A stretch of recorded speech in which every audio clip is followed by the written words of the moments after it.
রংপুর পীরগঞ্জে Shaheed Abu Sayeed gold cup tournament অনুষ্ঠিত হয়। উক্ত টুর্নামেন্টে নীলফামারী বনাম টাঙ্গাইল দল প্রতিদ্বন্দ্বিতা করেন।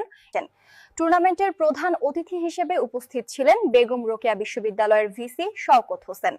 বিস্তারিত প্রতিবেদনে শহীদ আবু সাইদ ফাউন্ডেশনের আয়োজনে শহীদ আবু সাইদের জন্মভূমি রংপুর পীরগঞ্জের বাবুনপুর গ্রামে জেলাভিত্তিক ফুটবল টুর্নামেন্ট অনুষ্ঠিত হয়েছে। আজকের উদ্বোধনী ম্যাচে মুখোমুখি হয় টাঙ্গাইল জেলা দল বনাম নীলফামারী জেলা দল।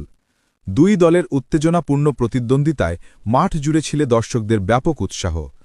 উক্ত টুর্নামেন্টের প্রধান অতিথি হিসেবে উপস্থিত ছিলেন বেগম রোকেয়া বিশ্ববিদ্যালয়ের ভিসি শওকত হোসেন।